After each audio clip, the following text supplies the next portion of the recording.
د پاکستان طلاق نامه یک ټلویزیون د شپې 8 بجو خبري ټولګي ته خراغلاس نن پنځشنبه د لړم یا اقرب 9 چې د نومبر میاشتې 20 نیټې سره برابر ده. په پیل کې هم د مهمو خبرونو سرټکی bombing operation को इस जो अफगान پاکستان کې د افغان کډوالو پر سر د انعام ټاکل. د پنجاب د اطلاعاتو وزیر ویلي هر هغه څوک چې په دې ایالت کې د افغان کډوالو د ځای په اړه پولیسو ته معلومات ورکړي نقدي جایزه به ورکړل شي. وابستگی که کامل داشتیم برای پاکستان او است میان برداشته شود. د پاکستان د لارې د بدیلو سوداګریزو لارو د موندلو هڅې. د هیواد د سوداګرۍ او پانګونې خونې د هندي ایراني او ازبک سوداګرو سره د تړونونو له لاسلیک خبر ورکړی دی. او د نومبر 20 د ماشومانو نړیوالې ورځ سره برابر ده. دا ورځ هر کال په ټوله نړۍ کې لمانځل کیږي او حامد کرزي په یو پیغام کې ماشومان د هیواد راتلونکي جوړونکي ګڼل او زیاته کړ چې دوی تعلیم، پاملرنې او ملاتړ ته خورا اړتیا لري.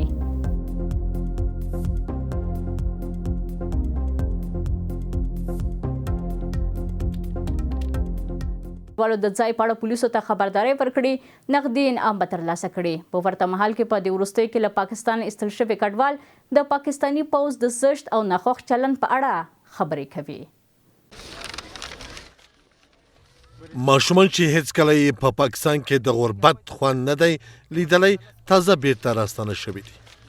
ستړي، وږي او نامعلومه راتلونکی.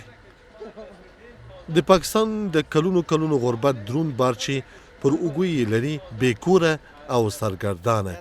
د ناپېژانده ارامۍ په لټه کې. ډیری افغانان په تیرو کلونو کې د بیلابیلو دلایلو له مخې پاکستان ته پناه وړې ده. هغه کسان چې حتی په دې هیواد کې لسګونه کاله ژوند کړی خو اسلام آباد تل د کابل پر وړاندې د فشار د واردولو لپاره له دغو کډوالو استفاده کړې. په پاکستان کې د افغان کډوالو ربړونه، نیول او قیمتي شتمنیو ضبطول د پاکستاني پوځیانو د کړنو یوه برخه جوړوي. او په اخره کې داسې زیاتی را سره وکړي چې نیمه شپه وه ماشومان یې رانه بوتله او ډېر ظلم یې په اخره کې را سره وکړي او په دې باډر باندې هم ډېر سختي را سره وکړله. یو خو خپل ملک ته راتلو دونه په سختي را واوښتو، دونه سختي باندې سهار زه راغلی و د هغه هم چې را واوښتم، یو 20 منټه کې زه دلته را ورسېدم. فتح خان تازه په جبري ډول له پاکستانه ایستل شوی دی. یو سړی چې د دې بهیر په اړه یې ترخې کیسې لري.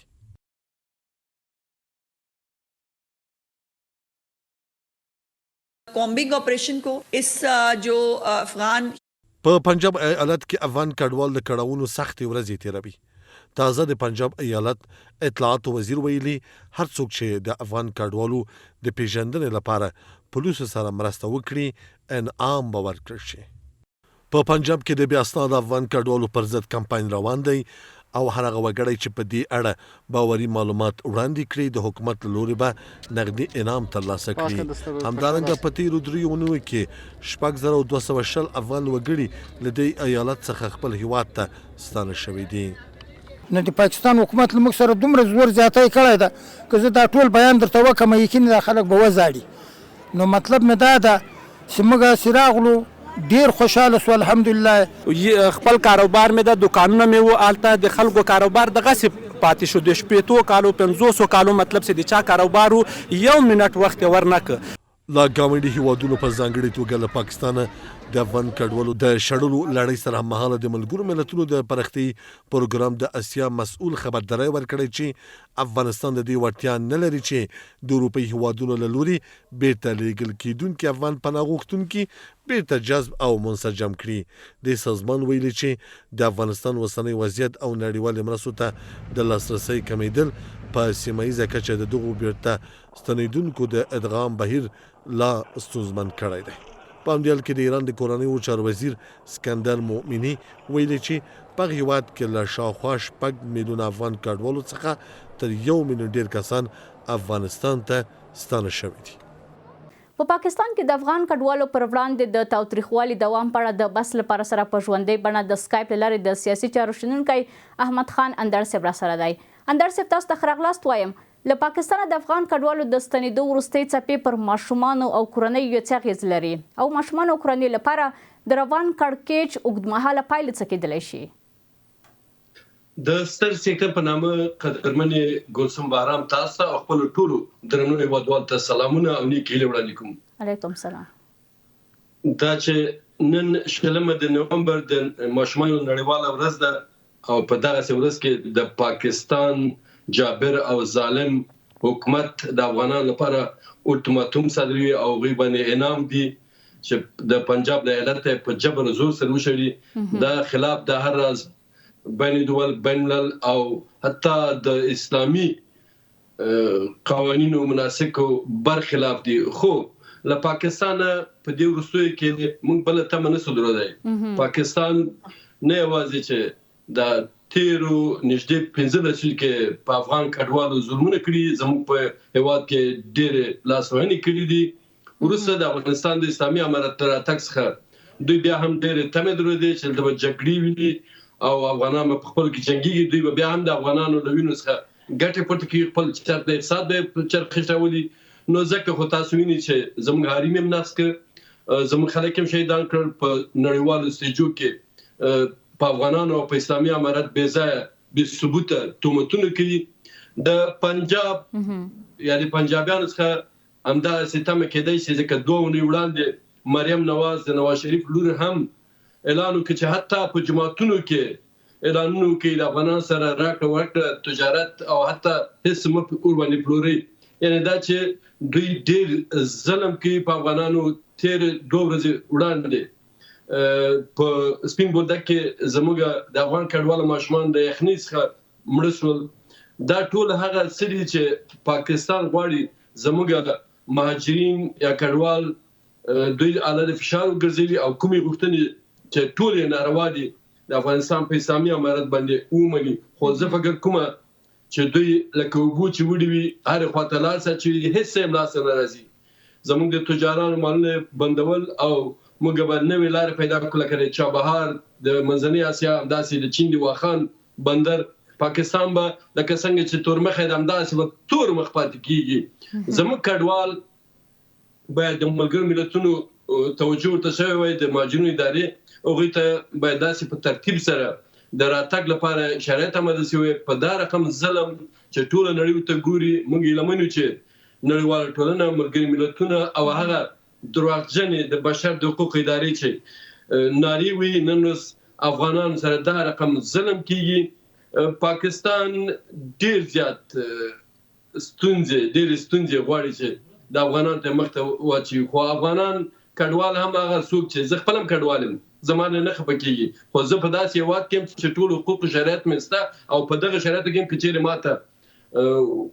شرایط آماده شي زه خپل هېواد ته ستنېږم او د خپلو خلکو په خدمت کې وایم. خو زموږ ډېر کډوال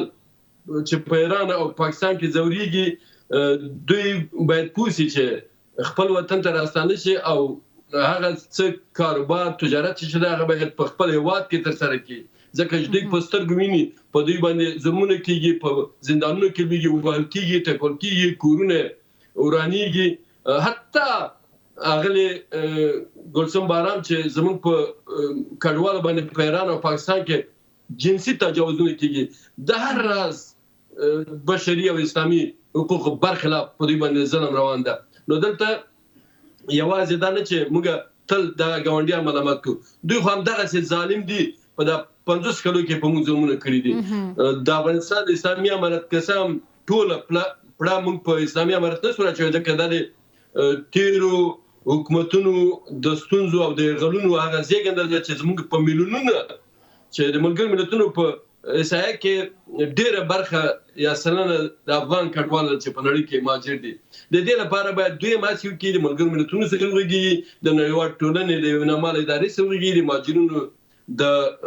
هغو ادارو سره وغږیږي چې زموږ کډوال په احترامانه توګه خپل هېواد ته راستانه شي او دلته په هېواد کې هم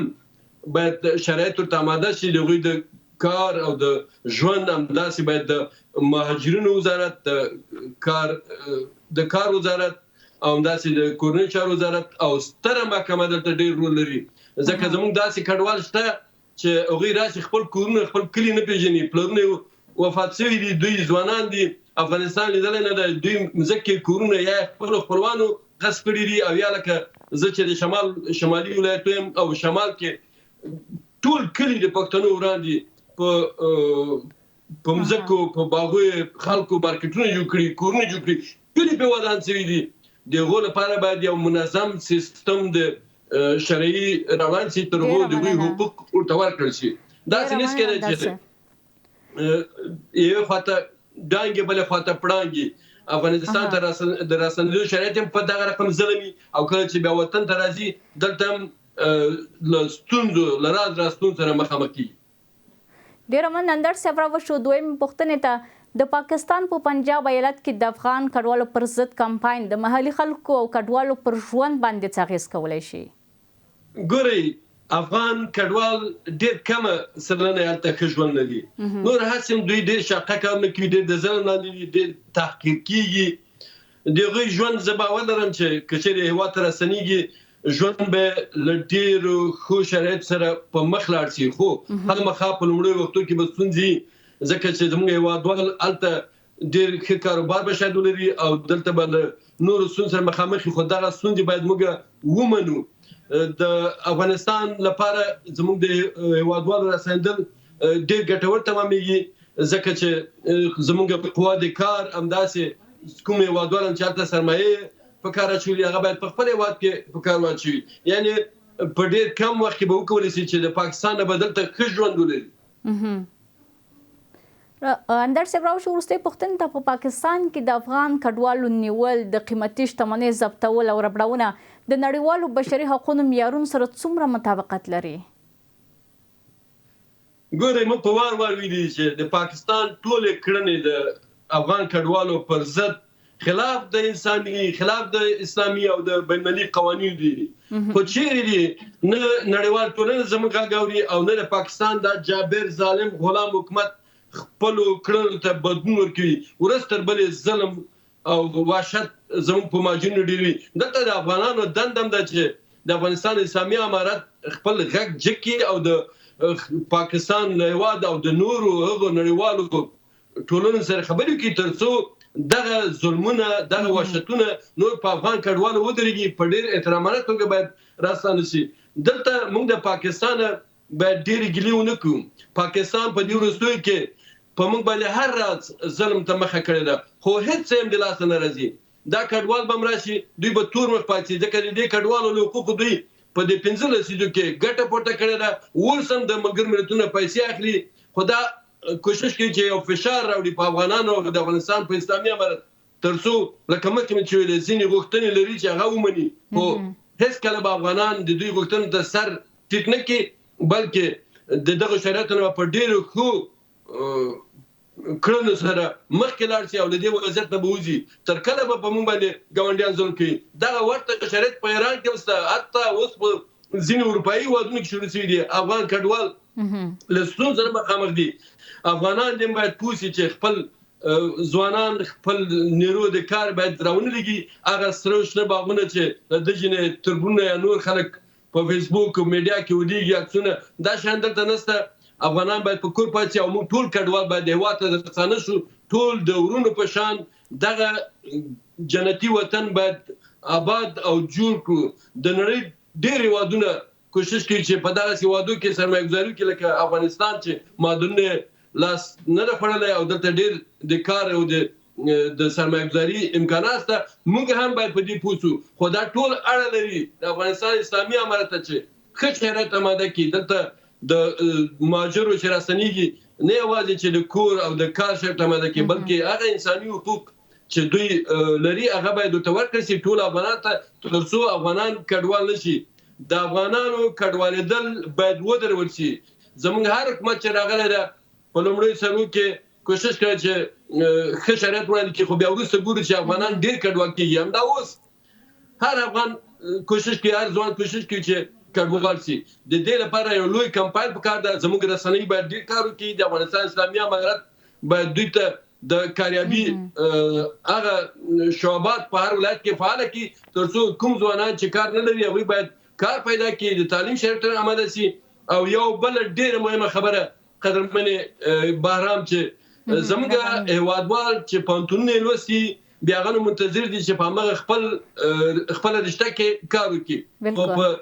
پرمختللو هېوادو کې داسې نه دي که چیرې هر راز د کار شرط پیدا کړي تر څو چې په خپل رشته کې کار ته پیدا کړي دوی شاقه کارونه کوي ځوانان باید ونه شرمېږي په خپل هېواد کې باید ډېر کارونو ته مخه کړي هم په خپل هېواد جوړ شي او دوی دا فکر نه کوي چې خارج ته راځي دوی ته به ډېر د شرایط د کار اماده وي ولو که زموږ ډاکټر انجینر راشي دلته به څو کاله له سره تعلیم کوي ښه دا ده چې موږ په خپل وطن کې پاتې شو. ډېره مننه کوم د سیاسي چارو شنونکي احمد خان اندړ صاحب ستاسو له حضور څخه په خپرونه کې کور ودان. مننه کوم له تاسو نه قدرمنې ګلسم بارام چې ما ته وخت راکړ. مننه. اوس هم راځو د خبرونو دوام ته. د کابل او اسلام آباد ترمنځ د کړکېچ په زیاتېدو سره اسلامي امارت په دوامداره توګه هڅه کړې چې د پاکستان پر سوداګریزو لارو د افغانستان تکیه کمه کړي او له هند، ایران او منځني هیوادونو سره سوداګري پراخه کړي. خو سیاسي کارپوهان وایي چې افغانستان باید د خپل جیوپولیټیک موقعیت پر بنسټ له نړۍ سره متوازن سیاست غوره کړي. په داسې حال کې چې له یوه میاشت څخه زیات وخت کېږي د افغانستان او پاکستان ترمنځ سوداګریزې لارې تړلې دي د افغانستان لوري هڅه کوي چې د پاکستان د لارو پر ځای د سوداګرۍ بدیلې لارې ومومي. پرون د صنعت او سوداګرۍ وزیر نورالدین عزیزي د لوړپوړي پلاوي په مشرۍ هند ته ولاړ او ټاکل شوی چې د چابهار بندر له لارې د سوداګرۍ د پراخولو په اړه د هغې هېواد له چارواکو سره خبرې وکړي. د ریپورټونو له مخې هندوستان چې د پاکستان سخت رقیب بلل کېږي غواړي د افغانستان د اقتصادي زیربناو په جوړولو کې همکاري وکړي. د افغانستان او هندوستان د اړیکو تودوالی تل پاکستان خفه کړی او هغه هېواد څو ځلې هڅه کړې چې د خپلې نامنۍ پړه پر افغانستان او هندوستان واچوي. رقابت‌های نادرست ناسالم و همچنان تهدیدهای امنیتی میتواند باعث تخریب مناسبات شده. صلح و ثبات منطقوی را همچنان در بین افغانستان و کشورهای همسایه به خطر مواجه بسازد. امیدوار است که سیاست بی‌طرفانه و حفظ تعادل در مناسبات افغانستان با سایر کشورهای جمله هندوستان جدا از جانب حکومت سرپرست افغانستان در نظر گرفته شود تا افغانستان مبادا به میدان رقابت‌های سیاسی و تجاری کشورهای منطقه تبدیل شود که این ناامنی و نارامی میتواند صلح و ثبات منطقوی را نیز به خطر بیندازد. بل لوري ته د افغانستان لویدیځ ګاونډي چې له پاکستان سره هم ښې اړیکې لري خپل اقتصادي او سوداګریزې اړیکې له افغانستان سره پراخې کړې دي. په نوې پیښه کې د افغانستان د صادروونکو اتحادیې د 90 میلیونو ډالرو په ارزښت د تجارتي توکو د لیږد قرارداد له یوه سمندري شرکت سره لاسلیک کړی او راپورونه ښیي چې دغه هېواد غواړي د افغانستان په کانونو کې پانګونه وکړي. اختلافات وجود داره ولی ریسکش هم باید دولت سنجش کنه. ریسک هستیره و در پالوش هم ما دیدیم که دوری هندوستان و دوری کشورهای دیگر و زیاد نزدیک شدن به پاکستان هم اونو حرفایی رو که داشت که و حرفای ایجاد شد ولی باید یک مدیریت در بین هر دو به کار بره و که هم ما وابستگی که کامل داشتیم برای پاکستان او از میان برداشته شود و دوباره وابستگی به کشورهای دیگه مثلا هند و ایران ایجاد نشه. یاد دی چې پرون د افغانستان د سوداګرۍ او پانګونې خونې اعلان کړی و چې له هندي، ایراني او ازبکستاني سوداګرو سره په بېلابېلو برخو کې تړونونه لاسلیک شوي دي. له تاسو خپل ټول همکاران په مننه سره زموږ د شپې 8 بجو خبري ټولګه پر همدې ځای پای ته رسیږي. ښه شپه ولرئ.